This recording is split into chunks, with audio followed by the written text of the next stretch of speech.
Raj TV நேயர்கள் அனைவருக்கும் வணக்கம் அண்ட் வெல்கம் டு நடிகையர் திலகம் சாவித்ரி. நம்ம நிகழ்ச்சியில் சாவித்ரி அவர்களுடைய திரை பயணத்தை பற்றின பல சுவாரஸ்யமான விஷயங்கள்லாம் பார்த்துட்ருக்கோம். இன்றைக்கி நிகழ்ச்சியிலும் உங்களுக்காகவே இன்னும் பல அற்புதமான விஷயங்கள்லாம் காத்துட்ருக்கு. வாங்க நம்ம நிகழ்ச்சிக்குள்ளே போகலாம்.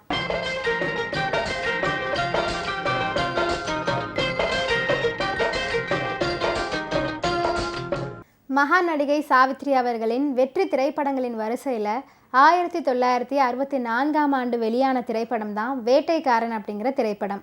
தேவர் ஃபிலிம்ஸ் MMA சின்னப்ப தேவரின் இளைய சகோதரர் MA திருமுகம் அவர்களின் இயக்கத்தில் உருவான இந்த திரைப்படத்தில் மக்கள் திலகம் எம்ஜிஆர், நடிகையர் திலகம் சாவித்ரி, நடிகவேல் MR Radha, MN Nambiar, Asokan, Nagesh, MV Rajamma, Manorama, baby Shakila போன்ற பல அற்புதமான நடிகர்கள்லாம் நடிச்சிருக்காங்க.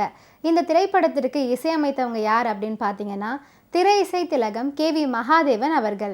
தேவர் ஃபிலிம்ஸ் தயாரிப்பில் 1964 வெளியான திரைப்படம் தான் வேட்டைக்காரன். இதில் எம்ஜிஆருக்கு ஜோடியாக நடிச்சிருந்தாங்க நடிகையர் திலகம் சாவித்ரி அவர்கள். இந்த படத்தில் MR ராதா, அசோகன், நாகேஷ் என்று மிகப்பெரிய நட்சத்திரங்களும் நடிச்சிருந்தாங்க. என்றாலும் கூட படத்தில் முக்கிய கதாபாத்திரமாக நடிச்சிருந்தது ஒரு சிறுத்தை அப்படின்னே சொல்லலாம். இந்த படத்தில் சிறுத்தை வரும் எல்லா காட்சிகளும் அது செய்யும் புத்திசாலித்தனத்துக்காகவும் ரசிகர்களை பெரிதும் கவர்ந்தது. வேட்டைக்காரன் படத்தின் படப்பிடிப்பு இடைவேளையில் படத்தில் நடித்த அந்த சிறுத்தையை ஸ்டூடியோ உள்ளேயே சாவித்ரி வாக்கிங் கூட்டி சென்ற அபூர்வமான புகைப்படம் நமக்கு கிடைச்சிருக்கு. டைரக்டர் BR பந்தலு கர்ணன் படத்தின் அனைத்து கட்ட படப்பிடிப்புகளையும் முடித்து படத்தை பொங்கல் அன்று வெளியிட ஏற்பாடுகளாக செஞ்சுருந்தாங்க. அப்பொழுதுதான் PR பந்தலுவின் நண்பர் ஒருவர் ஒரு செய்தியை கொண்டு வந்து கொடுத்தாரு. சிவாஜி நடித்த கர்ணன் திரைப்படம் வெளியாகும் அன்றே எம்ஜிஆரின் வேட்டைக்காரன் படமும் வெளியாகுது அப்படிங்கிற செய்தி தான் அது.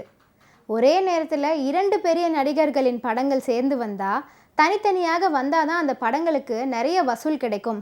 2 நடிகர்களுக்கும் நிகரான ரசிகர் பட்டாளமே இருக்குது. டைரக்டர் பந்தலு தனது படக்குழுவினர்களுடன் கலந்து பேசி இது பற்றிய செய்தியை சிவாஜி அவர்களிடம் சொல்லியிருக்காரு.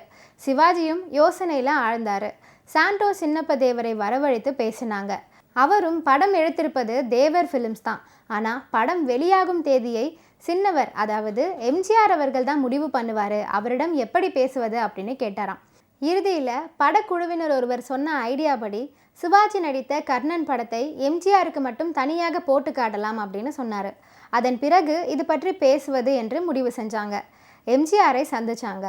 கர்ணன் படத்தை தங்களுக்காக பிரத்யேகமாக போட்டு காட்ட விரும்புகிறோம், அதற்கான நேரத்தை ஒதுக்கி தந்தீங்கன்னா நாங்கள் படத்தை திரையிட்டு காட்ட ஏற்பாடு செய்கிறோம் அப்படின்னு சொல்லியிருக்காங்க. எம்ஜிஆரும் ஒரு குழந்தையை போலவே துள்ளி குதித்து கர்ணன் திரைப்படத்தை பார்க்க சம்மதிச்சார். படமும் அவருக்கு திரையிட்டு காட்டப்பட்டது.